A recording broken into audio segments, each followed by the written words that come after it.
إن الحمد لله نحمده ونستعينه ونستغفره ونعوذ بالله تعالى من شرور أنفسنا ومن سيئات أعمالنا من يهدي الله تعالى فلا مضل له ومن يضلل فلا هادي له وأشهد أن لا إله إلا الله وحده لا شريك له وأشهد أن محمدا عبده ورسوله صلوات ربي وسلامه عليه وعلى آله وأصحابه أجمعين. فإن الله تعالى يقول في القرآن الكريم بعد أعوذ بالله من الشيطان الرجيم يا أيها الذين آمنوا اتقوا الله حق تقاته ولا تموتن إلا وأنتم مسلمون. We praise Him subhanahu wa ta'ala, the King, the Master, the Sustainer, the Creator of the seven heavens and the earth, and we send peace and blessings upon His beloved Muhammad sallallahu alayhi wa sallam. My brothers, I remind myself and I remind you as Allah subhanahu wa ta'ala reminds us in His holy book, O you who believe, have fear of Allah subhanahu wa ta'ala, have taqwa of Allah subhanahu wa ta'ala, and to not die except in the state of Islam, to not die except in the state of submission towards Him. My brothers, I'm going to try my best to give today's khutbah as calmly and as collectively as I possibly can, in training inshallah. And I'm going to try and finish on time too. So make dua and ask Allah to make it easy for me. My brothers, every one of us, and today I want a favor from you, yeah? I want today, every one of us, let's just try, even if it's acting, even if we're only acting, let's just try today that the topic I'm about to speak about, we're guilty of. And we're trying to fix it.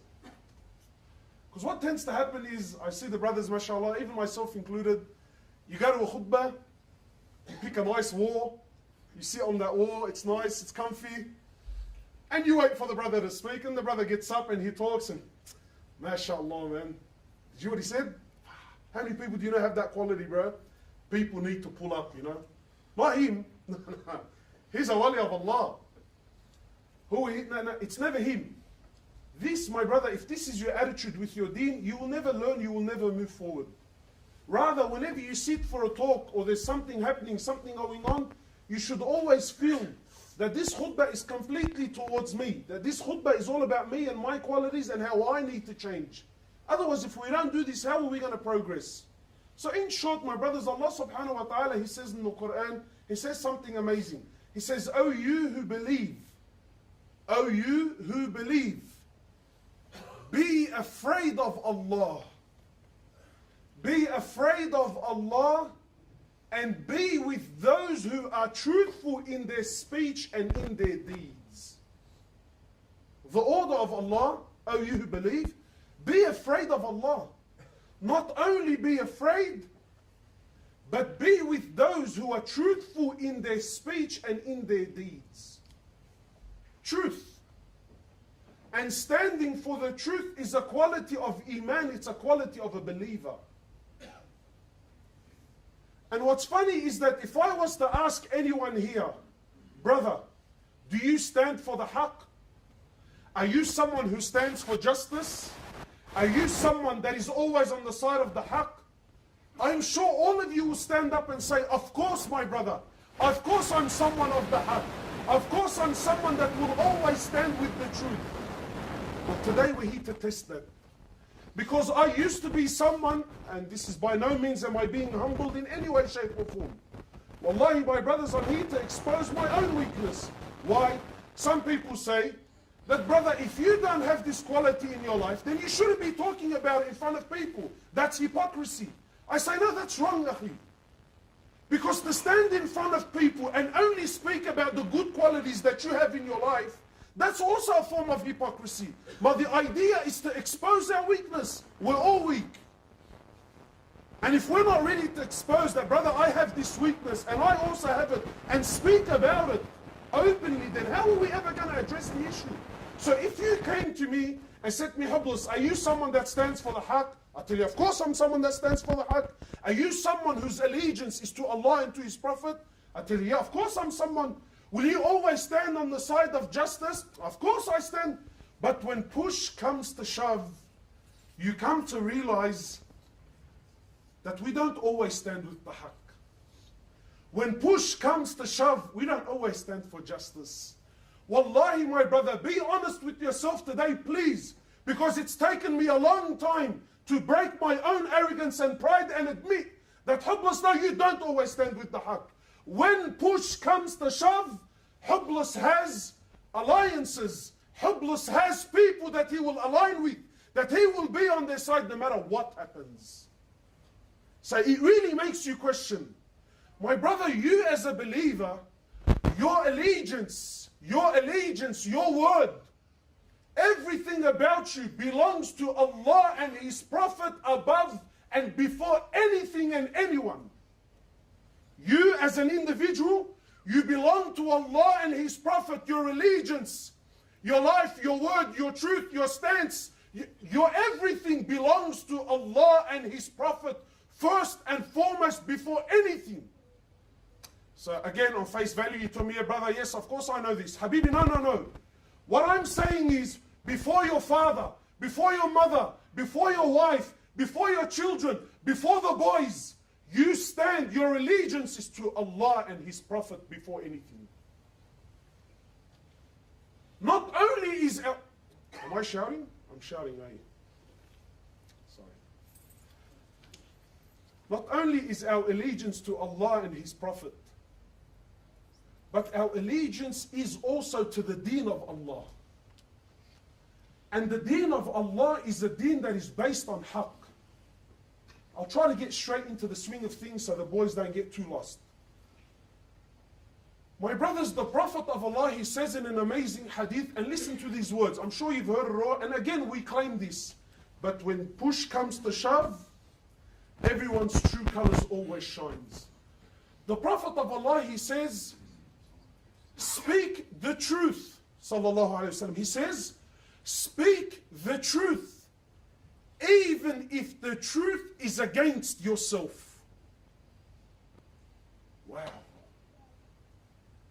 Much easier said than done. You know, my brothers, I've been, as someone that works in da'wah, and you become someone that the community opens up to. This guy calls you, he has a marriage problem. This guy's got some issue. Yeah, and you somewhat get involved in people's personal lives. So again, I'm sure all of you here now, all of you believe that, brother, I stand for haqq and for truth and for justice always. The Prophet of Allah, he says, you speak the haqq and you stand for the haqq even if the haqq is against yourself. Not only it's against yourself, brother. Maybe some of you is ready to stand for haqq if it's against him. Not only against yourself, but even if the haqq happens to be against your father, against your mother, against your brother, against the boys, against your own children, even if the haqq is against the Muslims. You might think, what? Against the Muslims? Even if the haqq is against the Muslims and you know that that's the haqq, you have to stand for the haqq. You don't stand for the Muslims at that point. You see, my brothers, when... Am I shouting again? Ya Allah. Wallahi, it happens without thinking. You see, when I tell you stand for the haqq, everyone here, and this is how shaitan works, and this is how I caught myself out. When you and I say, brother, stand for the haqq, what thought comes to your mind? You think, yes, of course, standing for the haqq is a beautiful position. Standing for the haqq is a glamorous role. Standing for the haqq is something that if I do it, that people will honor me and people will glorify me to somewhat extent. True or not? Yani you and I, when we say stand for the haqq and we put scenarios forward, we put such scenarios that anything other than standing for the haqq makes you look like a fool. So to your mind, you think, yeah, of course, absolutely I stand for the haqq. But the truth is, my brothers, standing for the haqq is a very bitter pill that when it comes to your mouth, most of us, we spit it out. Standing for the haqq, don't think standing for the haqq is something glamorous. Don't think you becoming someone that always speaks the truth and always takes the right stance. Don't you dare think that you becoming this person is going to make you someone that's loved in your community. Look at the Prophet of Allah. He became the most hated. Why? Why, sallallahu alayhi wasallam? They knew he was honest. They knew he was... But why? Because the haqq is always something that people, believe it or not, you and I, deep down, we don't like to listen to the haqq. We actually don't like it. We claim we do, but when you hear it, and you don't hear it how your mind wants to hear it, it burns you inside. Some time back, and wallahi there's a purpose to why I'm mentioning this story, I did a little video about Muslims ripping the welfare system, and so when we released it, wow, the backlash from the Muslim community, backlash. Brother, that's a bad go, and you disgraced Islam, and how dare you speak about us like this? And of course there was people who loved it and people that disliked it. Anyway, so subhanallah, of the very bad feedback, only 3 people actually came to tell me, you know, like the old expression, they have lots to say about you, but nothing to say to you. It's amazing. This concept is amazing. They have lots to say about you, but to say to you, they've got nothing. Anyway, very few brothers actually were man enough to call me and get through and said to me, brother, your video really upset me. SubhanAllah, and my point is not this particular subject, but just to highlight, all the ones that contacted me are religious brothers with beads. He said to me, brother, you know, how come you're mentioning this topic, and why did you bring this up, and you know, and you've disgraced us publicly. And I said to him, brother, did I say anything wrong? He said to me, no, you didn't. You said everything that you said was truthful. I said, then why are you bothered? He said, you know, how are people going to look at us? Are you concerned how people look at you, or are you concerned about speaking the truth and standing for the truth? Anyway, so after this incident, I became very upset. Why? Because one of the brothers, he said to me, you know, you disgraced Islam. I said to him, brother, do you think I wake up in the morning and I say to myself, how am I going to disgrace my deen? Anyway, wallahi, there's a reason why I've mentioned this whole story. So I was mentioning how upset I am to someone who's also involved in da'wah. This brother's 24 years old. He said words that are way beyond his years. He said, Hoblos, what's wrong with you? You seem upset. I said, man, I can't believe this is how people interpret it. He said to me, let me tell you something I learned the hard way. Please, my brothers, this is advice for yourself in your own life. This is advice for the topic of truth. I said, what's that? You ready? He said, people will love you so long as you don't ask them to change or you don't highlight their mistakes. People will love you. But as soon as you ask someone to change, as soon as you highlight the mistake in someone, what happens? What happens? We naturally, our nafs doesn't like it. Yeah? Well, brother, how come you don't do it? Automatically, we get onto the defense. We try to change the topic, even though what the brother said is right. I really am in the wrong. And that's what I love about the Aussies, you know, because they have this expression. Habib, and it's a typical Aussie, call a spade, and don't call it a big spoon. Akhi, a spade, it's a spade. Don't call it a big spoon. Like, why you? It's a spade, you know it's a spade. Nah, but you need to understand. But the way it was, well, it's a spade. Don't fool yourself and try to call it a big spoon. It is what it is. It's a spade. So my brothers, you standing for the haq, don't think it's always a glamorous role. Don't think it's always a glamorous role. You know, I'll give you a very good example that also happened in my life. You know, very soon the month of Ramadan is coming. So brace yourselves for the moon white, you know, for the moon sighting wars are coming with it, you know. This is haq and this is batil and you know, and the whole movies, you know. And it's a big thing. In truth, it's sad. It tears our community apart, yes or no? It does. So one time, wallahi, my brothers, and this, I want to highlight this for what reason? Not because this person I'm talking about is a bad individual. I know him, he's a God-fearing man, and wallahi, he's one of the best of people. But what I want to highlight to you today, and this is why I'm exposing my own weakness, that standing for the haq is not as easy as what you really think it is. So anyway, in the midst of all the wars, I came to one of my shaykh, I said to him, Shaykh, what's going on? Wallahi, my brothers, I take an oath by Allah as I stand before you here today. He said to me, Hoblos, wallahi, and these were his words. He said, wallahi, I know moon sighting is the haq. Wallahi, I know it's the truth. And wallahi, if it was up to me, I would only moon sight. But akhi, what do you want me to do? The pressure of the community is more than that I can carry.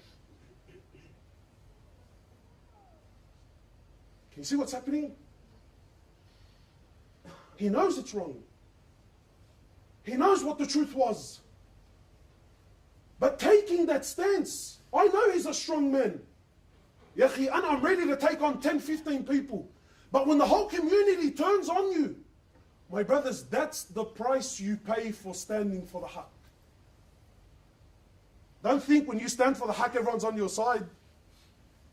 How many times, I come to see like a husband and wife and they're getting divorced and their parents are there. So, so they'll tell you the story. And please, my brothers, every one of you has been in a similar situation. Every one of you has been in a similar situation. So you go there, husband and wife, and then they both give their sides of the story. You finished? Yeah, you finished? And the truth is clearly the haqq, the right, the just, whatever you want, is clearly on the side of whoever. It's really not important. But let's say it's on the wife, it's the wife's right. Khalas, the wife is in the right. She's clearly right. So I say to the brother, yani, it's clear, yani, obviously it's black and white. Yes, we know it's not. That's fine. But then the brother's mother would be there, or the brother's father is there. I say, Hajj, you heard what I heard? Yeah. It's pretty clear, yeah? It's me, yeah. So your son's in the wrong, yeah? He says, yeah, my son's in the wrong. I was like, okay, good. So now take a stance. He said to me, but what do you want me to do, man? That's my son. I have to stand with him. You might laugh her off now, but how many of us have been in a very similar situation? How many of us, we've been in a very similar situation? And like I said, I've come to expose my own weakness. Wallahi, there's an incident that happened with me in school days. Every time I think about this topic, it burns my soul. Why? Because I remember one time we were at school, and there was this guy, I would love to find him, his name was Jason. I don't know anything more than that. I remember his name was Jason. The boys used to say he's half Yahudi, half Mabarif Shu. So automatically back then at school, Habibi, he was he was off the bat. Poor guy, wherever he went, kaffat ala anfu, ala rosu, sahsuh, wherever he went, the guy abekul kaffat left, right and center. And no one actually really knew was he half Jew or not. It was just khalas, when one of the boys, he spread something. Anyway, so one day, we were sitting in the quadrangle and all the boys were sitting there on the stairs, and he came and he had a brand new phone, and it was back then it was the 8810, that chrome little slide thing. If you had that back then, Habib, you were the Don Corleone. So this guy rocked up and he had this little phone and all the boys, all sitting there. So, typical, Jahil, led thug thinking, this little Yahudi, bro, he's fine, well, khalas, I'm going to rip it for him. Ya Allah. So khalas, what did the boys have in their head? They're going to rip it. Show us your phone, show us your phone from one hand to another. There's 50 of us sitting there. One hand to another, boom, the phone went. And I seen where it went. Wallahi, I seen where it went. But I'm one of the boys. And he's supposedly half Jew. Where's the phone? Where's the phone? So he came to me, he asked me, man, did you see where my phone went?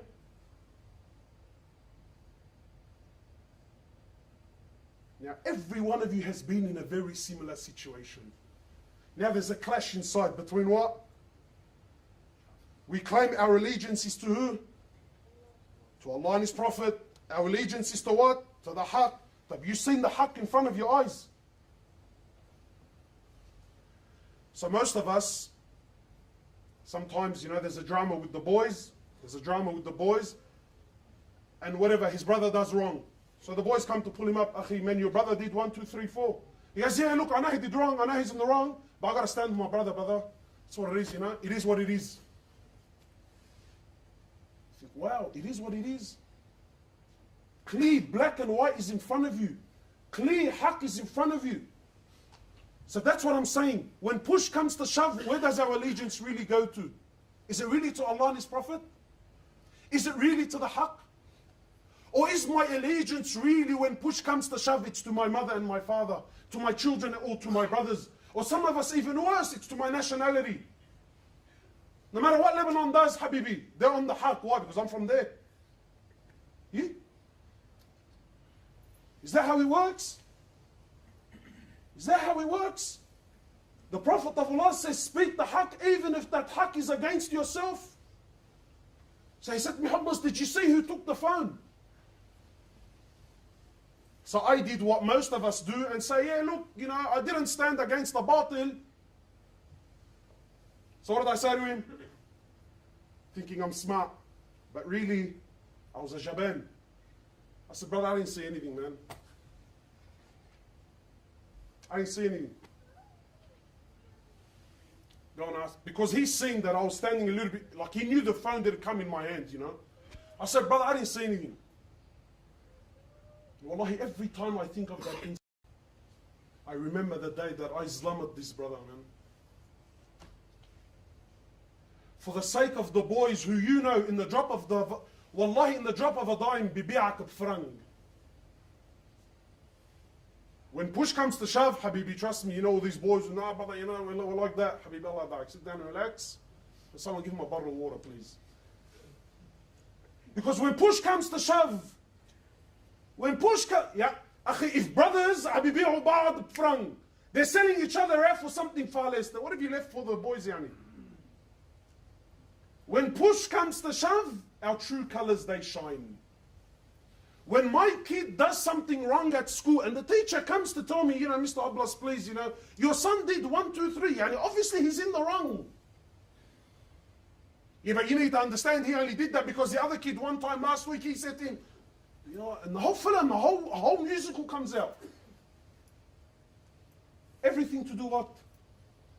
To beat around the bush. The Prophet of Allah, he says, speak the truth. The truth is not easy, my brothers. Don't think taking the stance of truth is a glamorous position. You know, how many times have we heard that the Sahaba, when they were offered a job of authority, when they were offered a job of responsibility, they ran away from it. I used to think, wow, because they're so humble. Yes, they are humble. But in truth, I feel like they knew that standing for the haqq is not as easy as what you really think it is. أقول قولي هذا استغفر الله لي ولكم. إن الحمد لله نحمده ونستعينه ونصلي على الحبيب محمد صلى الله عليه وسلم.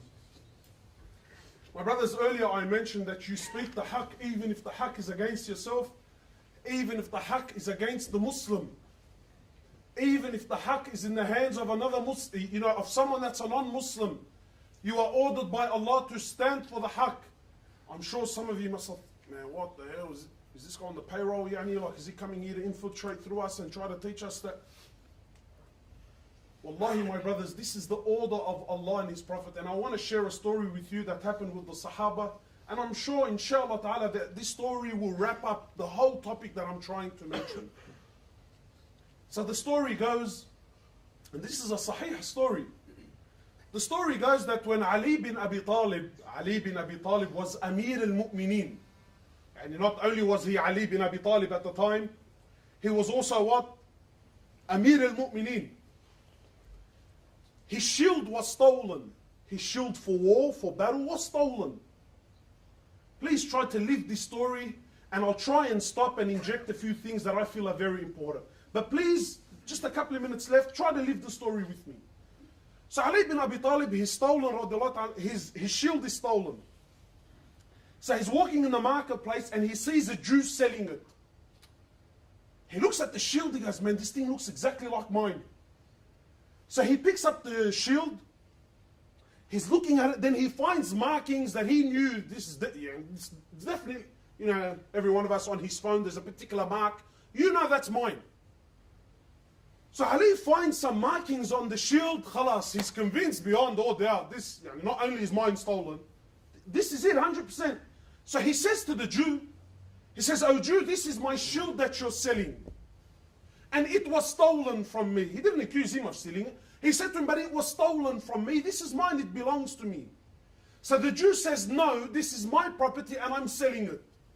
So now we obviously have a very typical dilemma. It's mine, now it's not. So Ali bin Abi Talib, who at the time was Amir al-Mu'mineen, who really didn't have to do anything. He would have took the shield, tara'u kafla al-Jew, sit down and know your role. He could have very well done it and no one was going to open his mouth with Ali bin Abi Talib. So Ali bin Abi Talib says, fine. Obviously there's a situation here. We can sit down and argue about it all day long, or we can sort it out like civilized people. Today we don't sort things out like civilized people anymore, do we, eh? That's my gap versus your gap, huh? It's my boys versus your boys now. So Ali bin Abi Talib goes to the court. You know this story, what it does the dabki in my head, this story. He does the dabki the whole round. He took the Jew to the court system and said to the judge, he says, I have a dispute with this man. He says, fine. They walk in, proper court system. He says, what's happening? Imagine Amir al-Mu'mineen, not only he's the leader of the Muslims, but he's Ali bin Abi Talib, and he's standing in front of a Muslim judge that he assigned. Yani Ali's the one that assigned the guy. He says, this Jew has my shield and my shield. Am I shouting again? He says, this Jew has my shield and my shield was stolen from me and it's my shield. You know, I have to pause. Forgive me, I have to pause. Imagine this judge. This judge, forget that he's Amir al-Mu'mineen. Bro, that's Ali bin Abi Talib. That's, according to some valid opinions, the first Muslim ever. Ali bin Abi Talib. The first Muslim ever. Not only the first Muslim, he was raised in the house of Rasulullah sallallahu alayhi wasallam. Not only that, the Prophet of Allah promised him Jannah countless times. Not only that, he's married to the daughter of Rasulullah sallallahu alayhi wasallam, who will be the queen of the women of paradise. Not only that, he's the father of Al-Hasan wal-Hussein. Not only that, he's Amir al-Mu'mineen. Yani, does Ali really have to twist any of our arms and tell me, Wallahi, this is mine? Habib, off the bat, it's yours. I don't care what the Jew has to say. And how many times have you heard a one-sided story, but because it came from your mate, khalas, you already made a conclusion, eh? So the judge, talk about being in a sticky situation. He says, Ali, since you're the one making the accusation, he says, do you have any proof? Do you have any evidence? Do you have a witness? So Ali bin Abi Talib, he says, yes. And I want to ask you, by Allah, and be honest with me. Does someone like Ali bin Abi Talib, does he need a witness? Be honest. Does he need a witness? He says, Ali, you're putting me in a sticky situation here, man. He says, do you have a witness? So Ali bin Abi Talib says, yes, I do. The judge says, Alhamdulillah. He says, who do you have? He says, my son Al-Hasan. Well, if that was you and I, get the Jew and everyone jump on him and... So look what the Muslim judge says. He says, Ya Ali, he says, you know I can't take Al-Hasan as a witness, he's your son. What the hell? Now imagine you, Ali bin Abi Talib. Habib, forget the shield now, you little odd day now, it's between me and you now. Why are you going to put the Jew over me? Left and right, and what do you leave so I can spray your house? So Ali bin Abi Talib, he says, I have my son Al-Hasan. So the judge says, he says, Ya Ali, please man, do you have anything else? He says, no, Allah, that's all I have. He says, since that's all you have, and the only witness you can give me is your son, he says, then I have to rule in favor of the Jew. Stand for the haqq even when? Even when? Even when it's against yourself, even when it's against your dad, even when it's against your Amir, even when it's against a Muslim. Stand for the haqq, because that's the quality of a believer. Call a spade, and don't call it a big spoon. If your brother's in the wrong, swallow the pill. I'm not saying you turn your back on your brother. I'm not saying that you let your son go. I'm not saying that you, no. But call it for what it is and take a role for making the wrong right. That's what it takes to be a man. So I'm not saying that, if my son did something, I'm not telling you to abandon your son and leave him. No, that's not what's being said. No, you stand by your son. Of course, that's your son. But you call it for what it is. If he's in the wrong, you tell him it's in the wrong. And you take a stance for the haqq and you try to make the wrong right. So the Jew, he doesn't know. He's thinking, what did I smoke this morning? Am I seeing this?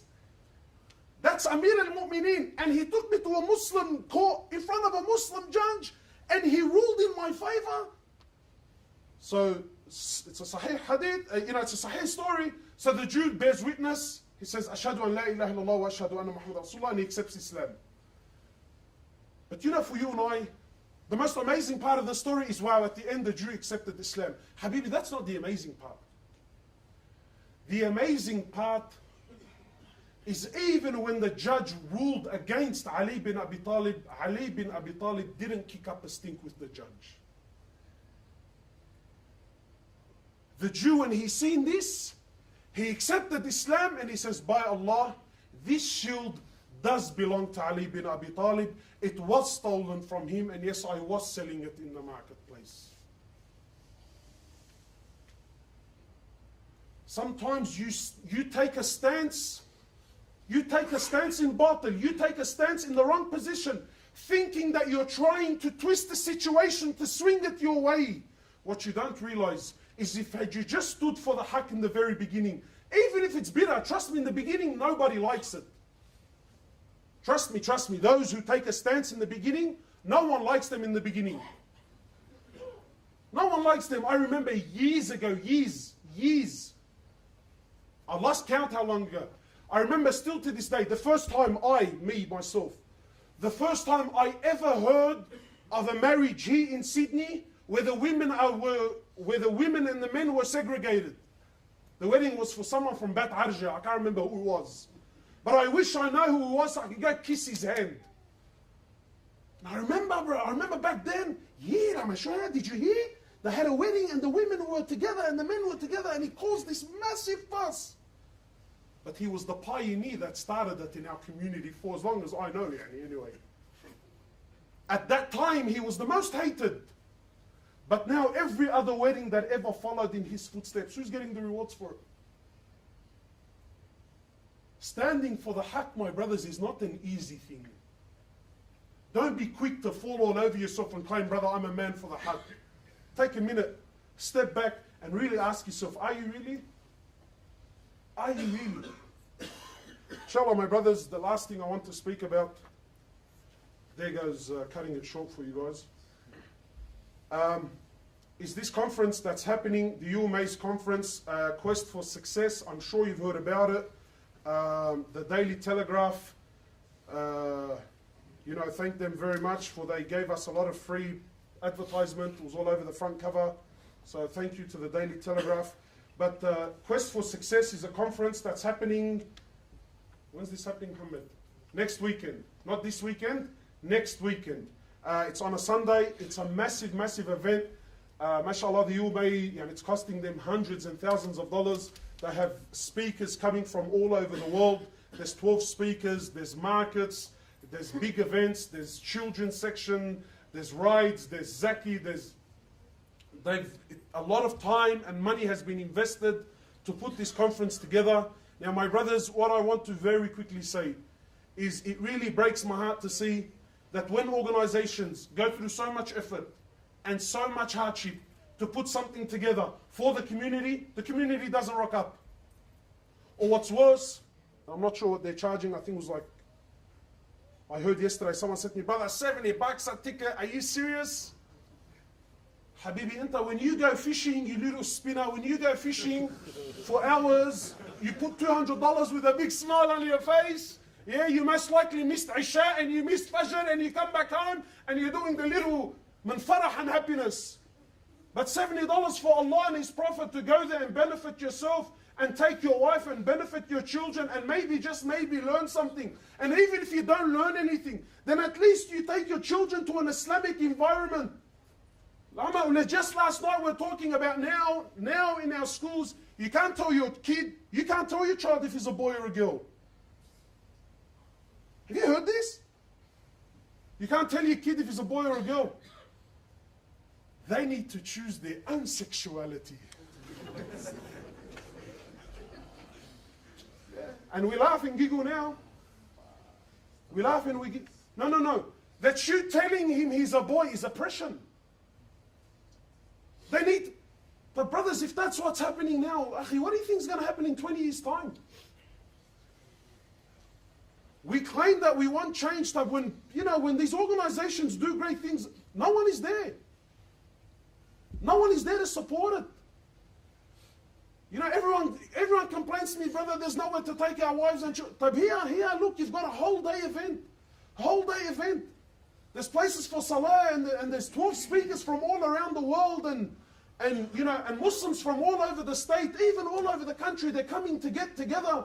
The rahmah of Allah subhanahu wa ta'ala is going to be descending. Your kids can have a good time. Your wife can go and mix with other women, and such a halal environment. The brother's complaining about $70. Wallahi, my brothers, it's amazing. So please, my brothers, it's going to be a massive day. And we want everyone there. Everyone should be there. Wallahi, this is for us, and we need to get behind it and support it. And in this, the brothers are selling tickets on this exit and that exit. For today, everyone that is here, 50% off all tickets. So 50% off all tickets. Mr. $70, so Mark Sakti Albi, now you can take you and your wife for $70, inshallah. Alright? So you and your wife, you can, So please, my brothers, look, again, I know your nafs doesn't want to be there. I know you would rather sit at home and watch the paint dry than be there. But you will never move forward if you don't break your nafs. Break your nafs. At the very least, let your child say, I remember when we were young, our dad used to take us to Islamic events. I remember as kids. Amazing. The same family go to the Easter show, spend $400 or $500 with a big smile on his face. Big smile for the next 2 weeks on his Facebook page and WhatsApp. Oh, this show back in the... Because wallah, famna, you went to the Easter show and you had the best time. Spends $500 in the Easter show, not a problem. Wouldn't lose a minute of sleep over it. And you heard about a mad conference. You heard about an excellent gathering. $70 a head. Come on, man. When I see people like that, well, I give up hope in life. I give up hope in everything. Khalas, I think, Ya Allah, send your azab down and just please finish us, man. Finish us. Just finish us. There's no more point. So please, my brothers, I'm sure you get the point. Get behind it. Support it. Support it. Take your wife. Take your kids. Show your family that there is an alternative. Show your family that there are options. And every dollar you spend in the sake of Allah, this is in the sake of Allah.